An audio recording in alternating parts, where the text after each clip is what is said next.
Hey everyone, welcome back to Corporate Decoder. BAYAR just filed an 8K reporting a delisting determination, and I am seeing a serious red flag about their future. Quick note, this is not financial advice, just my take on public filings for educational purposes. The company is facing delisting from Nasdaq, and their attempt to review this decision is looking pretty grim. Alright, so this filing is a Form 8K, which basically means something important just happened at Bayview Acquisition Corp. The date of this event is the 2nd of July 2026. This is where companies report big news they need to share with investors pretty quickly. This specific report is from Bayview Acquisition Corp, an entity incorporated in the Cayman Islands. They are registered with the US Securities and Exchange Commission, or SEC, the government body that makes sure companies play fair with their investors. The main news here is that Bayview Acquisition Corp, or BAYAR as it is often called by its stock ticker, has received written notice from the Nasdaq hearings panel. This notice is not good. Nasdaq, the big stock market where BAYAR's shares are traded, has decided to delist the company's securities. Imagine your favorite online store suddenly saying they will no longer be available. That is what this is for a stock. So why is this happening? The main reason is that BAYAR failed to complete its planned business combination or merger with another company called Oabay Incorporated.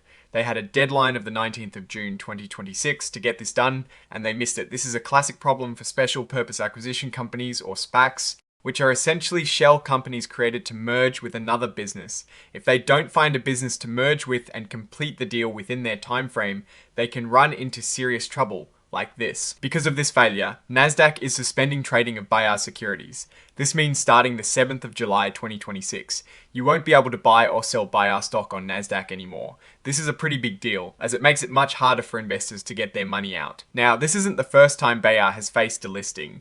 They had an earlier decision to delist back in February 2026. They appealed that decision, and the Nasdaq panel agreed to give them more time, with the condition that they must close the Oabay deal by the 19th of June. Clearly, they couldn't meet that condition. There is a glimmer of hope, though it is a very small one.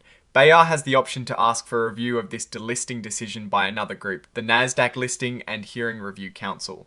They have 15 days from the 2nd of July to make this request, so they need to act fast. The company says they intend to ask for this review. However, and this is important, they also admit there is no guarantee that this review will be successful.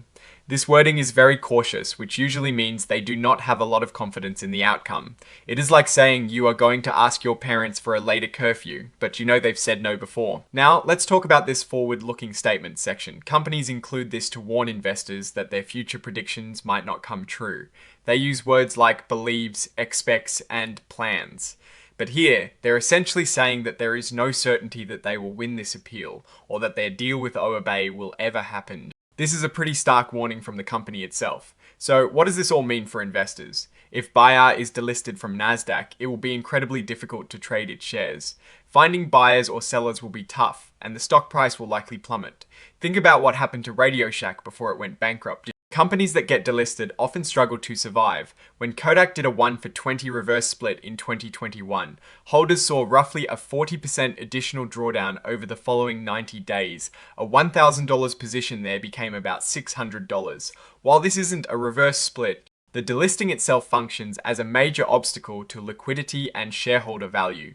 The failure to complete the Oabay merger is the core issue. This means BAYAR has not found a sustainable business to bring public. For investors who bought into BAYAR expecting it to find and merge with a promising company, this is a major blow.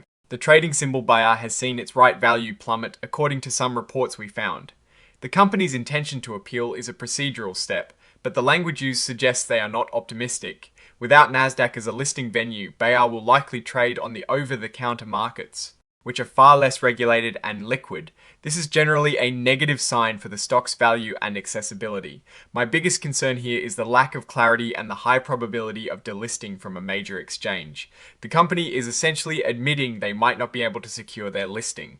Oh, and the research tools I actually use are linked in the description. They help keep this channel going. That is my take. Stay decoded. If this analysis was valuable, hitting that like button really helps. And subscribe for more deep dives. Don't forget to check out the Discord in the description.